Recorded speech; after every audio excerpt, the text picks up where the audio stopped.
परम पुरुष शौर्ये पांडुरंग मुरारी कमलनयन हासम गोपिका चित्तहारी प्रगट निकट शोभे रुक्मिणी रम्यवाणी सदय धवलहासं विठ्ठलं चिन्तयामि महायोग पीठे तटे भीमरत्नं वरं पुण्डलीकाय धातुं मुनीन्द्रे समागत्य तिष्ठं तमानन्दकन्दं परब्रह्मलिङ्गं भजे पाण्डुरङ्गं पांडुरंग करू प्रथम नमन पांडुरंग करू प्रथम नमन पांडुरंग करू प्रथम नमन पांडुरंग करू प्रथम नमन पांडुरंग करू प्रथम नमन पांडुरंग करू प्रथम नमन पांडुरंग करू प्रथम नमन पांडुरंग करू प्रथम नमन ओ दुसरे चरण संतांची या दुसरे चरण संतांची या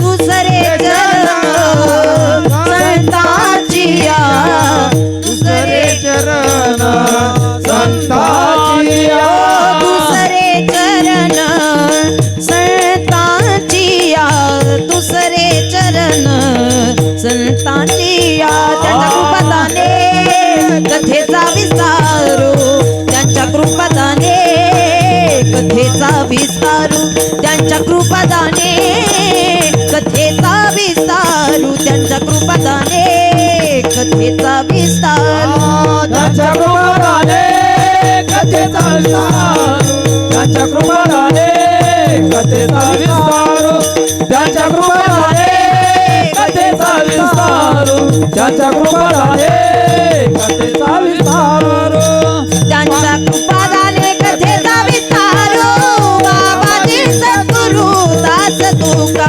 बाबाजी सद्गुरु दास तुका बाबाजी सद्गुरु दास तुका कलावज्ञ जियोधरा थावतारम कलंकांक तेजोधिका मोदी वक्त्रम खलानीश्वादा मनोदार दक्षम समाधिस्थ मूर्तिं भजे ज्ञानदेवम ओम नमो ज्ञानेश्वरा करुणाकरा दयाळा तुमचा अनुग्रह लादलो पावन झालो चराचरी अविकाराय शुद्ध्याय नित्याय परमात्मने सदैक रूप रूपाय विष्णवे सर्वजिष्णवे यस्य स्मरण मात्रेण जन्म संसार बंधनात् विमुच्यते नमस्तस्मै विष्णवे प्रभ विष्णवे ज्ञानेश्वर भगवान विष्णु निवृत्तिर्भगवान हरः सोपान भगवान ब्रह्मा मुक्ताख्या ब्रह्मचित्कला अलंकापुरी पुण्यभूमी पवित्र तिथे नांदतो ज्ञान राजा सुपात्र तया आठविता महापुण्य राशी नमस्कार माझा श्री सद्गुरु संत ज्ञानेश्वरासी नमो सद्गुरु तुकया ज्ञान दीपा नमो सद्गुरु सच्चिदानंद रूपा नमो सद्गुरु भक्त कल्याण मूर्ती नमो सद्गुरु भास्करा पूर्ण कीर्ती जयांचे केली स्मरण होय सकळ विद्येचे अधिकरण. माईक बंद करून असे तेची बंधू श्री चरण. श्री गुरूंचे ते नमस्कारोनी आता मस्तक हे पायावरी.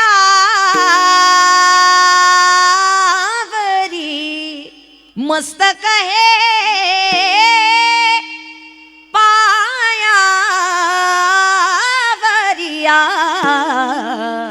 वारकरी संतांच्या या. वारकरी संतांच्या या. वारकरी संतांच्या. श्री संतांची माथा चरणावरी साष्टांग हे करी दंडवत मनोजपम मारुत तुल्य वेगम. जितेंद्रियं बुद्धिमतां वरिष्ठं वातात्मजं वानरयुत मुख्यं. श्रीरामदूतं शरणं प्रपद्ये. काया वाचा मणे झाला विष्णुदास. काम क्रोध त्यास बाधती ना. विश्वासी तो करी स्वामीवरी सत्ता. सकळ भोगीता होय त्याचे. रामकृष्ण हरी. रुसल्या का काय? कोणी बोलाना झाल्या. रामकृष्ण हरी ही परिचयाची खरी सुरुवात आहे, म्हणून पहिला रामकृष्ण हरी.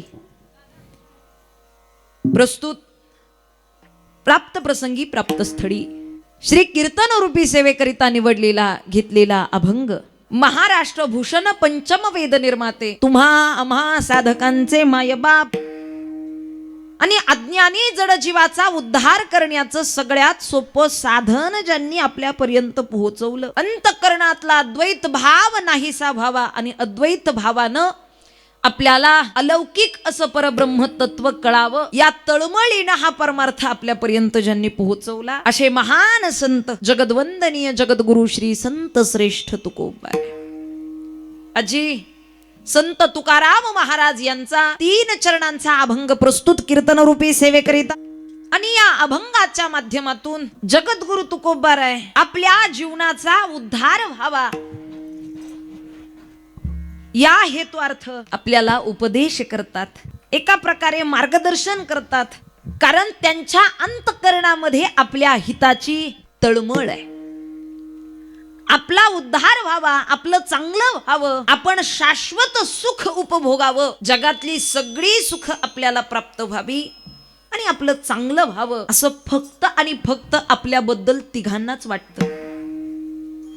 तिघांनाच वाटतं बरं का. जगाला काही घेणं देणं नाही तुम्ही कसेही असलात तरी, कारण जग आहे एवढा विचार नाही करत. पण तिघांच्या अंतःकरणात मात्र आपल्याविषयी खऱ्या हिताची तळमळ आहे. खरं वाटतं त्यांना की आपलं चांगलं व्हावं, आपलं बरं व्हावं. हे फक्त तिघांना वाटतं. कोण तिघ? पहिली आई, बाप आणि संत. आई, वडील आणि संत. लक्षात ठेवा, ही 3च जण असे आहेत की ज्यांना वाटतं की आपल्या जीवनामध्ये चांगलं घडावं. आणि म्हणून तर तुम्ही संत माय बाप म्हटलेलं आहे का? कारण आई वडिलांच्या अंतःकरणातला भाव आपल्याला संतांच्या ठिकाणी पाहायला मिळतो. म्हणून तुकोबाराय या अभंगामध्ये भगवान परमात्म्याशी तुम्ही नम्रतेनं शरणांगती त्याची प्राप्त करा. कारण ज्या कोणाचा उद्धार झाला, कोण तरलं, कुणी या भवरोगाला खऱ्या अर्थानं तोंड देऊ शकलं, जो त्याच्या सानिध्यात गेला, तो जो त्या परमात्म्याच्या शरणागतीमध्ये दास्य भावानं गेला, तोच या माया नदी तरू शकला. लक्षात येते ना? माझा आवाज येतोय का तुम्हाला? काया वाचा म्हणे झाला विष्णुदास. तुम्ही दास व्हा, दास्य भाव अंतःकरणात निर्माण करा. आणि परिणाम कामक्रोध त्यास बाधतीना.